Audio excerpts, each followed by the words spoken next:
Welcome back to Fantasy for the Ages. We are talking about the Fellowship of the Ring today. Yeah, I know it's a classic and we've talked about it before, but Zach has just reread it. It's fresh on his mind, and he's going to bring a book blast episode to you today.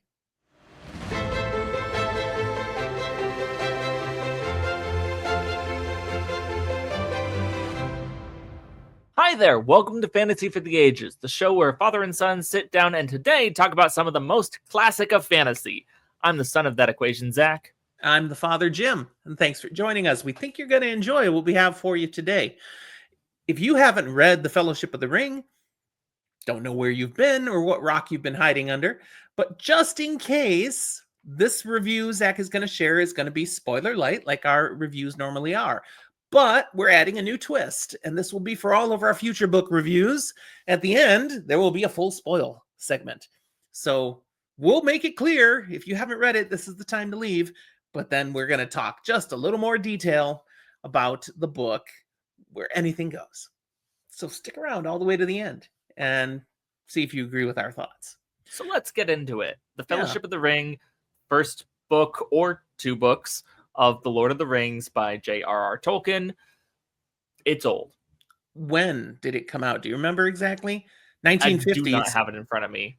It was like 1950 or somewhere in there, but parts of it were written like 20 years prior or something. It's been around, was in works for a while, and finally came out. No, I feel like it's earlier than that. Am I going crazy? It was released in 1954. I am going crazy. I'm just thinking because it was written. He wrote elements of it in the 30s. That. Yeah, that's on the record, but published July 29th, 1954. And the genre? Fantasy. Classic fantasy. Why did you decide to do a reread, Zach? I've been meaning to do it for a while, especially because first time I read these was really when I was still a teen. I liked fantasy. I liked The Lord of the Rings, seeing the movies as a kid, but I didn't really appreciate it as much as I probably should have. There were times I got bored, especially with how it's written and some of the more literary prose. But I'm older, I'm wiser. Let's give it another crack. And I heard the Andy Serkis audiobooks were pretty good, so I was like, I like Andy Serkis. Let's give it a try. Yeah, you had recently said that with the movies out, which you absolutely love, there's really no reason you'd go back and reread The Lord of the Rings. So Andy Serkis is the one who sucked you in. Yeah, the movies. Very quickly then, most people are familiar with this, but let's hit the details. What's the setting of The Fellowship of the Ring? Middle-earth. It is a high fantasy setting with elves and dwarves and hobbits and wizards and humans, orcs, and there are people. True. I guess there's some, and gods and monsters and all this mess. There's a lot more to this world than what we actually see within Fellowship of the Ring or even the Lord of the Rings trilogy. But that's your world. Okay, and the basic spoiler-lite summary of this particular story. This particular story, a object of immense power. Does it have to be that ring that is evil? No, it's the story of Frodo Baggins leaving his home, a place of peace and safety, to begin to go on a quest to go about thwarting evil and dealing with this one ring that the Dark Lord made. And the people who will end up joining him along his quest. Mm-hmm. Yeah, there we go. Does not finish the quest, since this is book one of a trilogy. Yeah. The depth of the plot of The Fellowship of the Ring, how would you rate that? How deep is this? I do think it has significant depth to its plot, especially considering to truly get the true depth of this plot, you need to read a supplementary book that gives a whole lot of other things. One thing that I enjoyed as an adult reader is that I much more enjoy etymologies and origins of things and the study of language to a certain extent than I did before. And you get into some of that. You get into the depth, but still the general structure is relatively straightforward. How about the characters? How well does Tolkien create and flesh out the characters that you meet in this story? I think some of the characters are pretty one-dimensional. I think that is fair to say. Even as I like them, they exist to be the archetype, the trope. Okay. But a lot of them do have further depth beyond that as well. They are more fleshed out. You do see more to them, and they have surprises hidden underneath. In many cases, the Fellowship of the Ring and the Lord of the Rings was creating tropes, was Exactly. starting these archetypes. And there's nothing wrong with that, but that does mean it lacks a certain level of depth that I might want from a more modern book. Do you have favorite characters from the Fellowship of the Ring? I mean, I always gotta love Sam. Samwise Gamgee, the true hero of the story. What can I say? How would you describe the writing style of this book? It's definitely a little bit slower, a little bit older. It sometimes wanders a little bit, and in many ways reads like a mix between a fantasy tale and a historical text, which is partially because it's written with the idea that this is a found historical text. Sometimes that works for you. Sometimes it feels like it's a little bit slow, maybe. Sometimes you're like, why did I just read a page worth of a song that doesn't necessarily feel like it necessarily needed to be here? Doesn't necessarily feel like it necessarily needed to be there. A little redundant, sir. Like I said, the song was maybe redundant. But also, that's one of the reasons I enjoyed the format at which I did it, because I didn't feel bogged down by those moments. I did get to see some of the fun tales that were being brought into the story that way, and still just enjoy them as a sung little ditty. Okay, fair. Are there key themes that you feel Tolkien is trying to get across through the Fellowship of the Ring? Yes.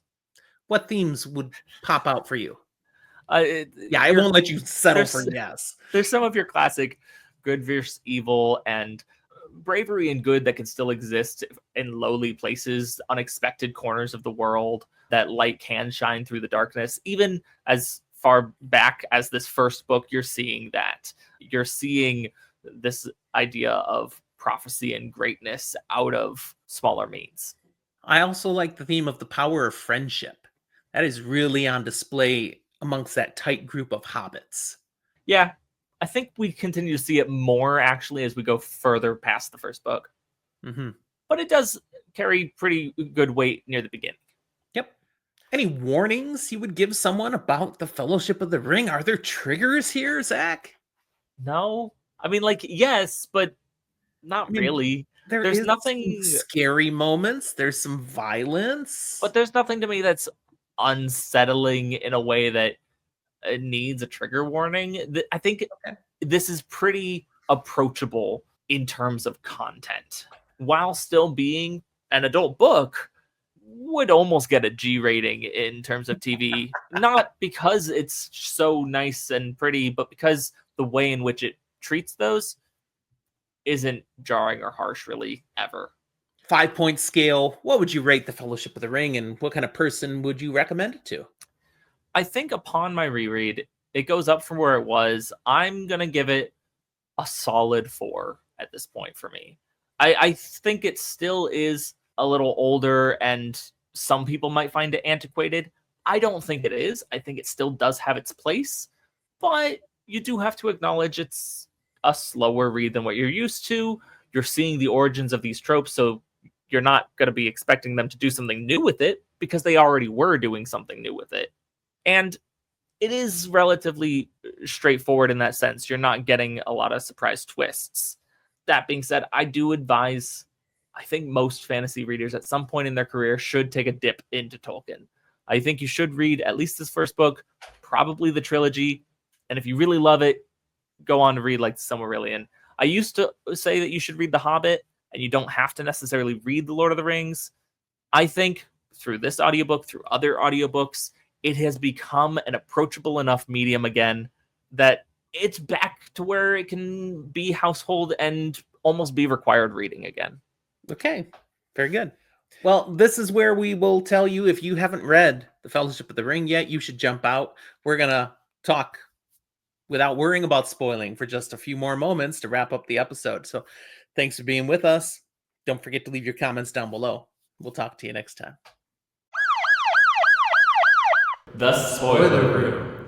So, The Fellowship of the Ring, it's probably, of the 3 books, it is the broadest in the scope of what it covers. There's so much Mm, story to this. You mm, got that whole journey out of the Shire, eventually making it to Rivendell. mhm. Then you got the experiences in Rivendell.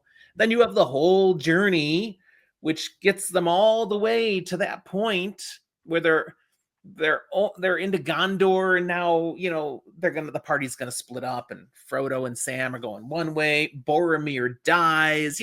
All that stuff is in one book. Except it's also not. Boromir's death is not actually in the Fellowship of the Ring. Really? The Is it the scene, beginning of the second book? that's where it splits. We see Frodo leave, and we see the party Oh. going off to find Frodo. We see that this is going to be a problem. This is going to be an attack. We do not actually see Boromir's death at all. I mean, we see him dead, but we don't see the fight. We see the aftermath of it in the Two Oh. Towers as Aragorn finds Boromir. All right, see, it's been a long time since I've read it. Well, and it was one of those things that I was surprised because I forgot that was where the split actually was, because I think of the split where it is in the movie, Yeah. which is like a chapter later. It shows Boromir because it shows kind of chronologically that split. Now, one of the things the movie leaves out that was the most contentious for many people, longtime fans, Mhm. and now we get in the Rings of Power, is Tom Tom Bombadil. Bombadil. Yeah, what do you think of Tom Bombadil? I still stand by. I think Tom Bombadil is like the creator. I'm in that camp. And I think there's some evidence even to that, to the extent where like Elrond kind of discounts Tom Bombadil, saying he'll be there at the end still, but we can't like hide the ring with him because he won't care about it. He'll forget about it. And I think there's something to be said about like a being that created the good and the bad and all these things and stuff cares, but also like sees some of that as petty squabbleness and just forgets about it. I think there's some beauty to that. I love Tom Bombadil as a character. I'm totally okay with the fact that he actually was omitted from the movies. That doesn't upset me too much, partially because it streamlines that initial journey. We lose out on Tom Bombadil. We lose out on the Barrow Whites. I love the Barrow Whites. We lose out on a lot of that initial journey for the hobbits. But in the movies, the hobbits, I don't feel like really needed that sequence to shine. Whereas in the books, it is establishing them and their heart. Mm-hmm. And so I think it has a great place, but it was fine that it was left out. Are there other elements of the Fellowship of the Ring that you want to talk about that are worthy to dive into? One other that I want to talk about because I forgot about it a little bit, and it's one of the key points of why I like the movies still a little better than some of the books, kind of thing. It's one element that I definitely like better in the movies. Okay. Aragorn, Strider, period. I like him better in the movies than I do in the books. He is a little too already like non-reluctant hero to a certain extent in the books. In the movie, he does come across as that reluctant hero. He does come across as doing this. Whereas in the books, he's really just, no, he's a hero. He's just torn between multiple duties. It's like, do I stay with Frodo? Do I go over to Gondor where I want to be a hero and bring back I am the king? And so we get some differences of character and his archetype there that I personally, like we talked about in another episode, I enjoy that reluctant hero trope. So I like seeing Aragorn actually be that. Okay. Anything else? I don't know if there's anything else I feel like I need to talk about beyond the fact that I am running into a number of little details here and there that I'd forgotten about that have been really fun to rediscover. I really enjoy the whole Moria, the Mines of Moria sequence. Mm-hmm. And you get a lot more detail there in the book. And just the mood, the setting, it's good. That's some of the best writing in the sequence, I felt. It's a little more clear how long it takes them in the books, for sure. It's a long time. Yes. Okay. Well, that's it. That's just the little extra element we wanted to add in where we can just talk about anything from a book now, because you've already read it. What thoughts do you have about the Fellowship of the Ring? Do you agree with Zach's take on things here? Do you disagree? Are there elements you want to comment on? Use the comment box. We'll love seeing it. My final takeaway, I'm glad that I'm rereading this. I'm glad I'm going to continue rereading this, and it does give me hope that maybe in my adult life here, as I reread some other things, I'm looking at you, Dune, maybe I'll have a better time again. There you go. You just need Andy Serkis to read it. Hey, I'm not complaining. I don't want Timothy Chalamet to read it. Thanks for watching, everyone. We'll talk to you next time.